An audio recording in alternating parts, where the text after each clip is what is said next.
দেশ থেকে বিদেশ, খেলা থেকে বিনোদন, সব ধরনের খবর নিয়ে আমি মিঠু শুরু করছি নজরের দুনিয়া। কানের মেশিনের বিশ্বস্ত প্রতিষ্ঠান Auditone speech and hearing clinic. কানে শুনতে না পাওয়া বা শুনতে সমস্যা, তোতলা বা অস্পষ্ট কথা, জন্ম থেকে কথা বলতে না পারা, অল্প বুদ্ধি, কথা ও কানের যে কোনো সমস্যার সঠিক সমাধান অডিটোন। অভিজ্ঞ চিকিৎসকদের পরিষেবার সাথে পাবেন কানের শোনার পরীক্ষা ও যন্ত্র, কান ও গলার ছবি, speech therapy, OAE, BERA, ASSR, ENG, VNG, ইকজি, ভেস্টিবুলার, সাইকোলজিক্যাল পরীক্ষা ও কাউন্সিলিং। বিশদে জানতে যোগাযোগ করুন। বন্যা ধসে জোড়া ফলায় নেপালে মৃত 112, বিশেষ সতর্কতা জারি বিহারে। 3 দিন ধরে প্রবল বৃষ্টির জেরে বিপর্যস্ত গোটা নেপাল। লাগাতার বর্ষণের জেরে বন্যায় ভেসে গেছে গোটা দেশ। বন্যার মধ্যেই ব্যাপক ভূমিধসের কবলে পড়েছে নেপালের একাধিক এলাকা।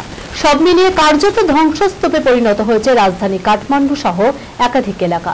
ইতিমধ্যেই নেপালে 112 জনের মৃত্যুর খবর মিলেছে।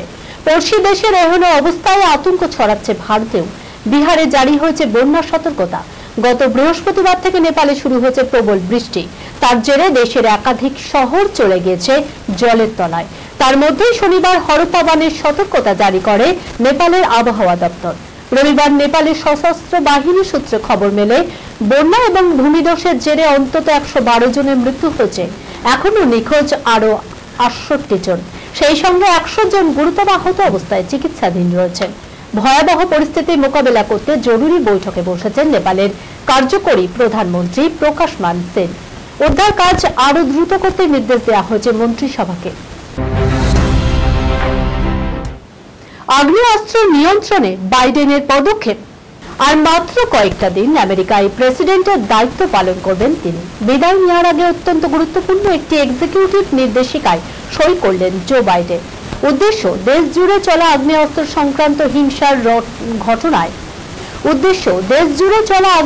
সংক্রান্ত হিংসার ঘটনায় রাজ টানা। নভেম্বরে প্রেসিডেন্ট নির্বাচন আমেরিকায়। তার আগে শুক্রবার হোয়াইট হাউসে একটি বিশেষ অনুষ্ঠানের আয়োজন করা হয়েছিল। বন্দুকবাজদের হামলা থেকে বেঁচে ফিরেছেন এমন 100 জন সেই দিন উপস্থিত ছিলেন। এছাড়াও উপস্থিত ছিলেন দেশ জুড়ে হওয়া নানা বন্দুক হামলায় নিহতদের পরিবারের লোকজন। হোয়াইট হাউসের তরফে জানানো হয়েছে সেই অনুষ্ঠানের ওই বিশেষ এক্সিকিউটিভ নির্দেশিকায় সই করেছেন প্রেসিডেন্ট জো বাইডেন। দেশ জুড়ে চলা বন্দুক হামলায় ঘটনার প্রেক্ষিতে প্রেসিডেন্ট বলেছেন যথেষ্ট হয়েছে। ওই দিন অনুষ্ঠানে হাজির ছিলেন কমলা হ্যারিসও। প্রেসিডেন্ট বাইডেনের মতোই উদ্বেগ প্রকাশ করেছেন তিনিও। আগ্নেয়াস্ত্র সংক্রান্ত ঘটনা আমেরিকায় অতিমারীর আকার নিয়েছে বলে জানিয়েছেন তিনিও। ঋত্বিক আমিরকে টেক্কা দিতে ধুম ফোড়ে রণবীর কাপুর। জন্মদিনে এলো বড় চমক। লাগাতার ফ্লপের ভিড়ে আশার আলো দেখিয়েছিল ব্রহ্মাস্ত্র। এবার তুলছুটি ন্যায় মক্কার বক্স অফিসে মোটের উপর ব্যবসা করলেও 23-এর ব্লকবাস্টার অ্যানিমেল রিলিজের পর থেকেই রণবীর কাপুরের বৃহস্পতি তুঙ্গে। একের পর এক বিগ বাজেট প্রজেক্টের মুখ তিনি। নীতিশ তিওয়ারির মেগা বাজেট রামায়ণে রামের ভূমিকায় রণবীরের ফাঁস হওয়া লুক ইতিমধ্যেই সাড়া ফেলে দিয়েছে। রঘুনন্দন হওয়ার জন্য অবশ্য কম প্রস্তুত করেননি তিনি। আর শনিবার রণবীর কাপুরের 42তম জন্মদিনে সামনে এলো আরো বড় চমক। ধুম ফ্র্যাঞ্চাইজির 4র্থ ছবিতে মুখ্য ভূমিকায় থাকছেন রণবীর কাপুর। বলিউড সূত্র খবর, প্রযোজক আদিত্য চোপড়ার সঙ্গে দীর্ঘদিন ধরেই আলোচনা চলছে রণবীরের। ধুম ফোরে প্রাথমিক গল্প শুনে রণবীর কাপুর নিজে থেকেই অভিনয় করার ইচ্ছে প্রকাশ করেছিলেন।